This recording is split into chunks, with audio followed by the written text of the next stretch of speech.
Hey everyone, welcome back to Corporate Decoder, the place where we decode the hidden messages within corporate filings. And today we're diving into Blackstone Real Estate Income Trust Incorporated's latest report.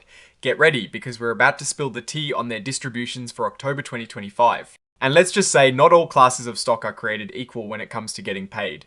Before we dive in, if you like getting straight, no-nonsense insights from these official documents, make sure you hit that subscribe button. And for a community where we break down these reports even further and share our own analyses, join us on Discord. The link is in the description below. So, Blackstone Real Estate Income Trust Incorporated, or BRIGHT as we might affectionately call it, has announced its distributions for October. What does that really mean for the folks who own shares in this particular trust? Well, think of it like dividends, a way for the company to share its profits. But here, they are breaking it down by different classes of common stock, and you'll see some interesting differences. First up, we have Class I common stock. For this class, the gross distribution, that's the total amount set aside before any fees, is $0.0552 per S-share. Now, the stockholder servicing fee for Class I is 0 zilch, nada. This means the net distribution, the amount that actually lands in a shareholder's pocket, is the full $0.0552. Pretty straightforward, they get the whole pie slice. Then we have Class S common stock. The gross distribution is the same, $0.0552 per S-share. But here is where it gets different. Class S has a stockholder servicing fee of $0.0101. This fee is essentially a charge for managing that specific class of shares. So when you subtract that fee from the gross distribution, the net distribution for Class S shareholders comes out to $0.0451 per S-share. They're getting a bit less than Class I because of that servicing fee. Right after that, we see Class S-2 common stock. The gross distribution is again the same, $0.0552. The servicing fee here is $0.01, just a hair less than Class S. This results in a net distribution of $0.0452. So Class S-2 holders are getting a tiny bit more than Class S holders, because their servicing fee is slightly lower. Every penny counts, right? Moving on to Class D common stock, the gross distribution remains $0.0552. The stockholder servicing fee for Class D is much lower at $0.0029. This means the net distribution is $0.0523 per S-share. Notice how this is significantly higher than Class S or T, because the servicing fee is so much less. And for Class D-2 common stock, it's identical to Class D. The gross distribution is $0.0552. The servicing fee is $0.0029, leading to a net distribution of $0.0523 per S-share. So Class D and D-2 are getting a better net payout compared to the S and T classes. Now let's look at Class T common stock. The gross distribution is our usual $0.0552. The servicing fee here is $0.0099. This gives us a net distribution of $0.0453 per S-share.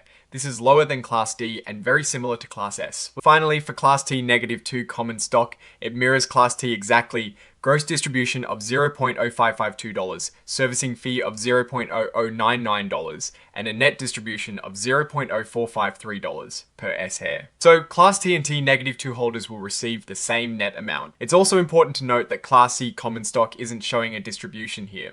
The filing explains this is generally because Class C is an accumulating share class. This means its share of the income isn't paid out, but instead grows within the net asset value or NAV of the shares. So for Class C holders, the value of their investment is expected to increase over time rather than receiving direct cash distributions. All these net distributions after taking out those service fees are set to be paid out around the 20th of November 2025 to shareholders who own the stock at the end of the day on the 31st of October 2025. And for those shareholders who are part of the distribution reinvestment plan, these amounts will automatically be used to buy more shares in the company. So what is the big story here? It's pretty clear that the different share classes are designed with different fee structures, which directly impacts how much cash shareholders actually receive. Classes with lower servicing fees, like Class D and I, are giving shareholders more immediate cash. Classes with higher servicing fees like S and T are giving shareholders less cash, with the difference presumably covering operational and distribution costs for those specific share classes. It's a classic example of how seemingly small differences in fees can lead to noticeable variations in your actual payout. Now, looking at this from a broader perspective, Blackstone is a huge name in real estate investment. They manage vast amounts of money, and these distribution announcements are a regular part of their business. What we're seeing here is just a snapshot of how they manage their income distribution across different investment tiers within their real estate income trust. It shows they are actively paying out income, which is generally positive for investors seeking income.